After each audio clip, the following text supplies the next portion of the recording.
Hey everybody, I'm Carolyn from Tranquil Mentor, and today we're going to be making a Halloween door sign with a 15-inch round from Home Depot. This is our first door sign made with these wooden rounds. We have learned a lot and we've also made a lot of mistakes. This is some RIT dye here, and I'm going to be taking some of this alcohol, I already did, and making a stain for the round. And it's already stained, and what it was 1 part alcohol and 1 part of the sunshine orange dye. And then I'm going to be making a strip across the middle. I'm going to tape off with this frog tape and use some of that Waverly chalk paint. And in that strip in the middle, that will be where we're going to do our strip for our text for the sign.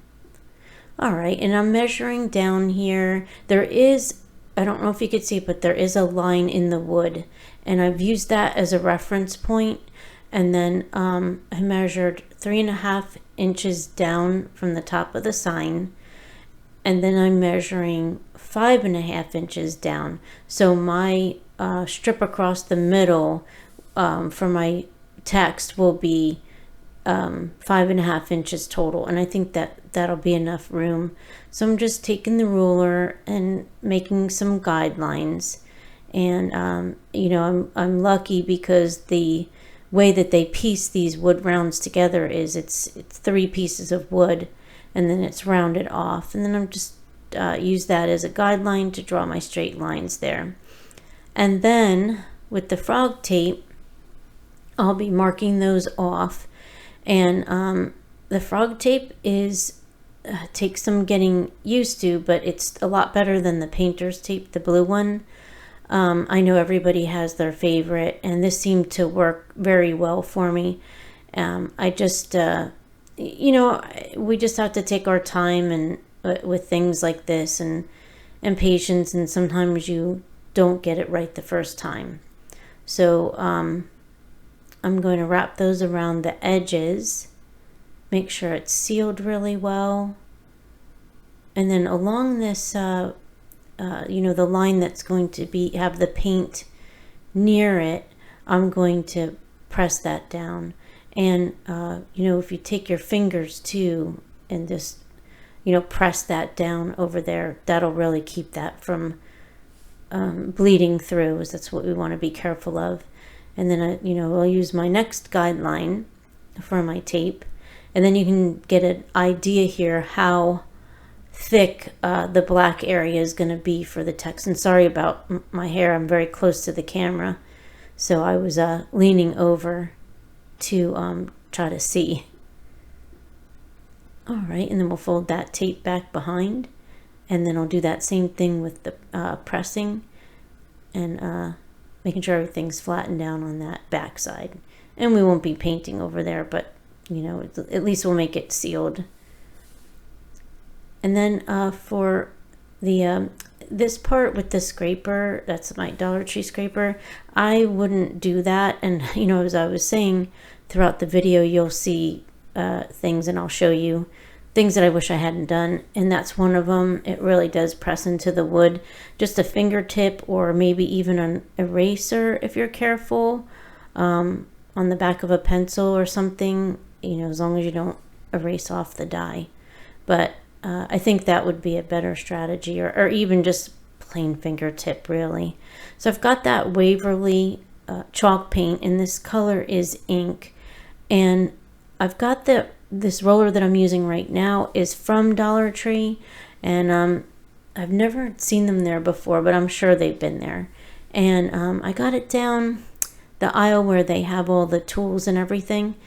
And here, this is my paint, you know, second coat wet, and I'm slowly, and it looks faster because I have the footage speeded up, but you just slowly take your time. And actually, I think I would have pulled straighter up, just straight into the air, and I think that would help. But I did get a good line, and I had, you know, seen some you know, watch some YouTube videos to learn how to do this, and the best way they said was, you know, when the paint was wet.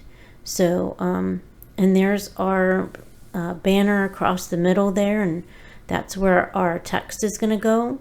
And I've got Trick or Treat Witches, and I saved the fonts, and I will find the names of them. I'm pretty sure they were in Canva, but and right now I'm measuring. I've got my you know, I've got everything on, and I was just making sure that everything was centered. And then we're going to have a witch that's going to go at the bottom, and I'm getting her lined up, getting an idea. And I measured everything before, and then when I went into Cricut Design Space, I just made sure that, you know, everything fit. So I'm looking for the center here, and so that I can have a pretty good idea. And then my ruler may have not been so straight, but at least I had some kind of reference line here. And I'm just lining her up to see, you know, make sure doubly that she fits. And another thing that I learned too was to make sure that even when you do your design in Cricut Design Space, that you really don't have a 15-inch area to work in.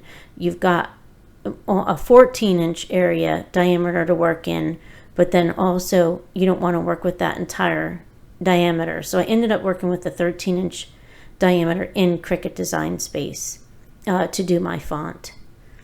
And right now I'm using Expressions vinyl, and I use that all the time, especially on paint.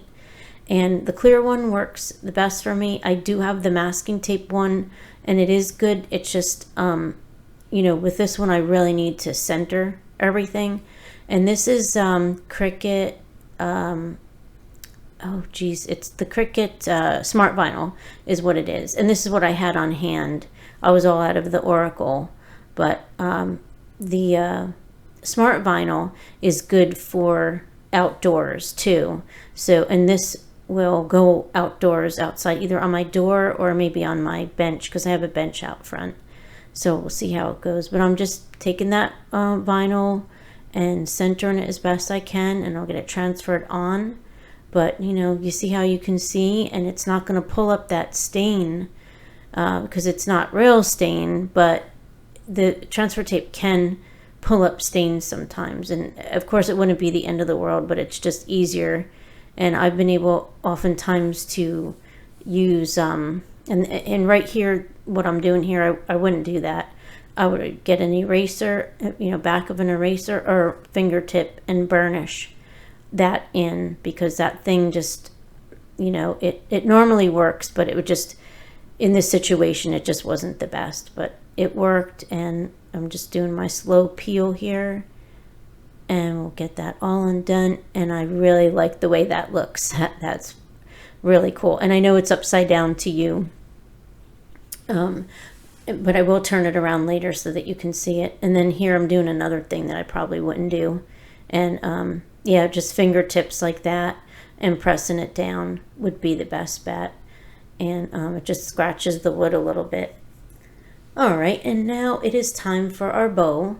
And I've looped this around first, and I looked on my sign and I checked to see about what size I wanted, and I looped it around twice, and then I'm folding this in the middle, and you can see how I have a little package here, and one folds under the over the other, and there's a little leftover too, because we want to have enough so that, you know, when we cut, and I'm just cutting tiny little spots, nothing big, just a little indent so I can put my wire through that, and that will give me my bow some you know, dimension, and it'll be able to wrinkle it up, and it'll look nice and puffy.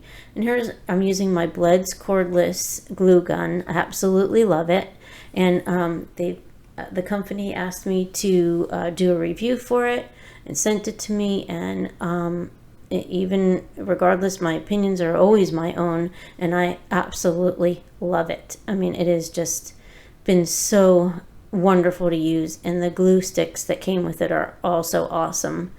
And right here I'm doing a little tube circle type thing, and that's going to be the middle of my bow, and it will cover my wire up. And so I'm just getting an idea, little bit, probably about medium size for this is better, not too small, not too large, because it is covering up things too. So I'm going to take my glue gun and give it a little glue here, line of glue. And with this glue gun too, I can actually touch it and it's not bad. You know, it's nice and mild, whereas some of the other ones are just, you have to wear your finger cots, you know, they're just the silicone finger protectors. So, but I've got that put on and I just line them up. And again, just, you know, finding the center. And what I need to do here is not put this wire in yet, but I did, and I get it all set up and everything. And then I realized that I don't have my tails yet. So I guess it's okay. You know, we get an idea of what the bow is going to look like, but cutting the tails would be a lot better first. And I do these mistakes so that you don't have to, but sometimes I get a little excited and I get ahead of myself, and you know, I want to see how everything looks, and then right here I end up, you know, really just squishing it and moving it around and everything. But there's kind of a lot, you know, that I was doing that I didn't need to do yet. And then yes, and then there's this extensive amount of fluffing, which certainly doesn't have to be done yet. But what I'll do is I'll just get this part, at least I can, you know, take a look at it and see what it's going to look like. And I think that's mainly what I do with bows is, you know, I'm always changing them and fluffing them and checking the size, because at this point you could redo it, but I think I'm pretty committed once I cut the ribbon at this point. So I'm just looking to see how it looks, and I really think that size is perfect and I think it looks great. So I'm going to go with it. And now what we'll do is unravel that wire. That's not fun. But I'm making a tail here, and I'm just getting an idea of how long I want it. And because that ribbon is not, you know, it's not two-sided, it's single-sided, so we're going to do something a little different by having to twist it in the middle so that it will face out.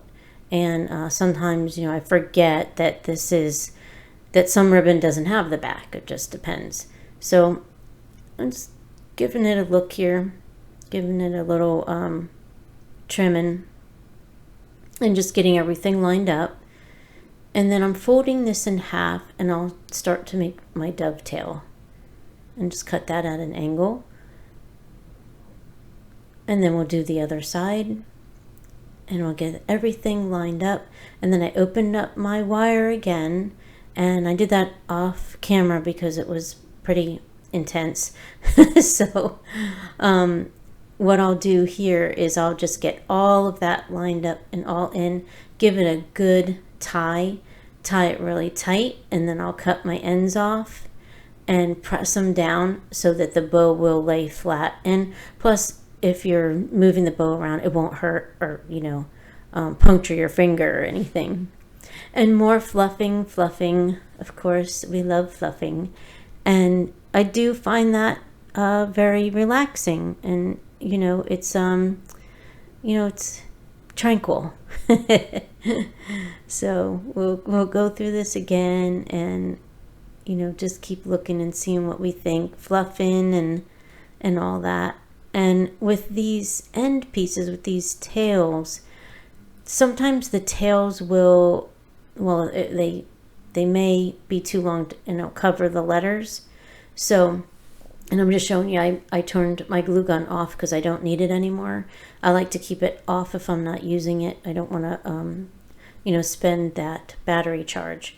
So here we go, and I think the tails look good.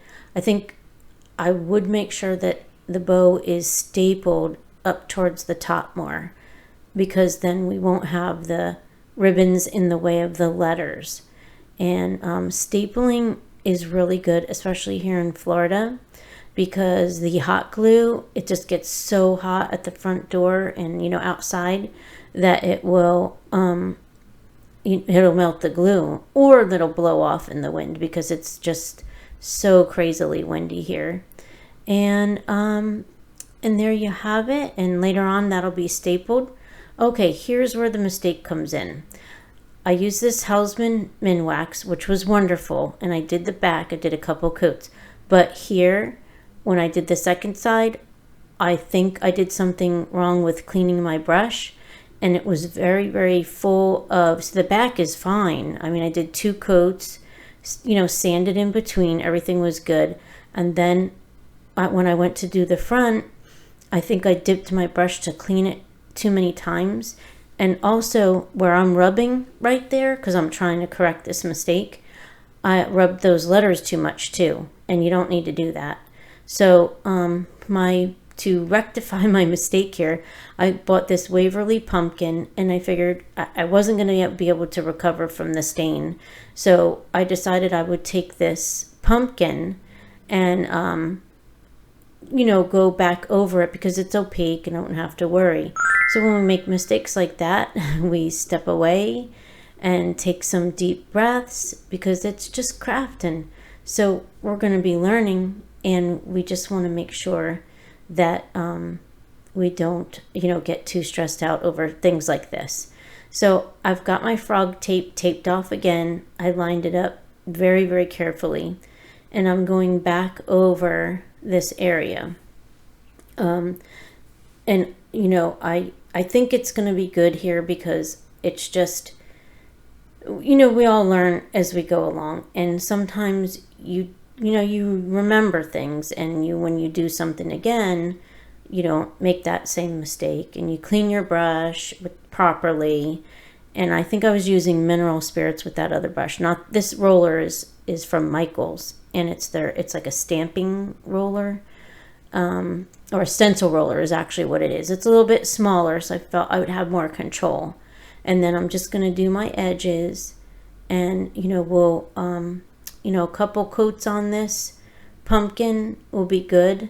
And then I'm going to let it dry. I'm going to give it a 24, well, actually, I think that I did this coat here, and then I must have did a second coat, and then I pulled up the tape. And you'll see it soon. Right here, I'm just showing you the, I went to do the back of the sign because it's got to, you know, hang up, and we're going to put a hanger on it.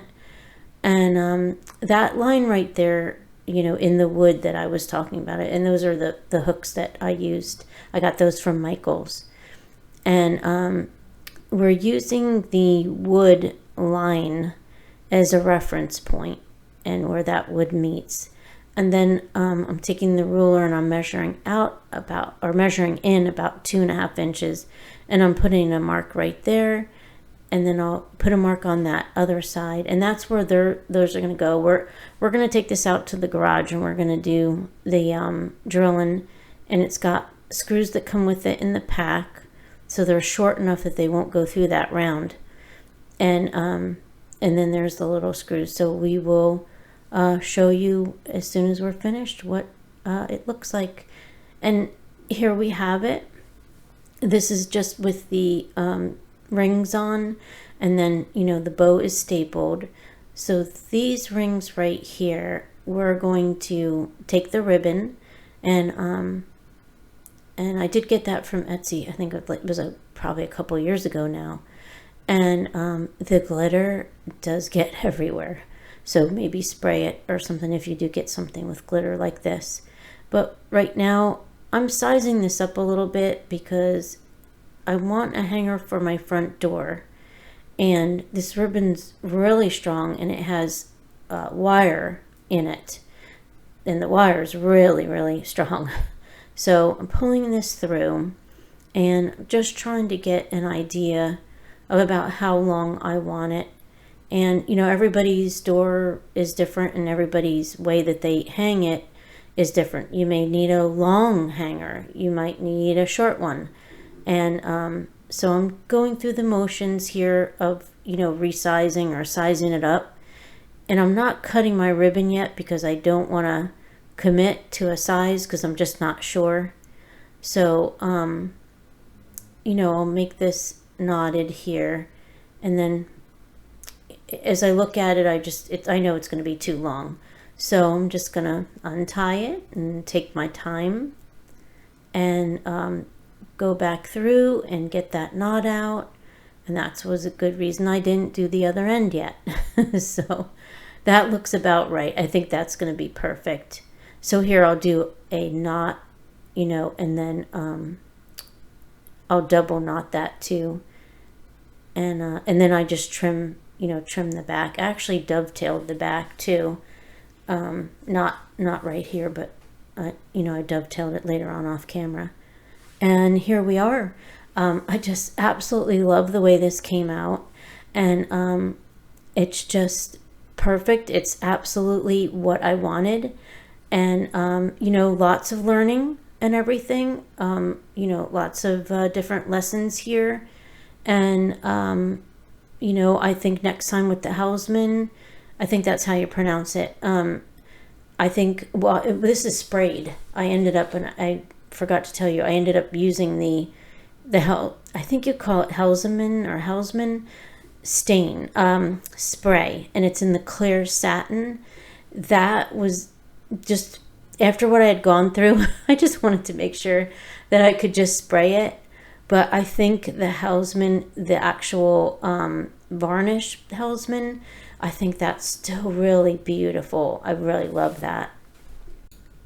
And we do have the, back being very shiny, but at least it's covered and it's good for outdoors. It'll endure the weather and, rain, wind, and all that. And then, the sunlight also. It's really good for sunlight, and you won't get that yellowing of the vinyl, and the urethane itself will not yellow. So I'm very, very happy. And, sometimes things don't always turn out the way we plan, but I just love it. I'm really excited, and I can't wait to see it on my front door.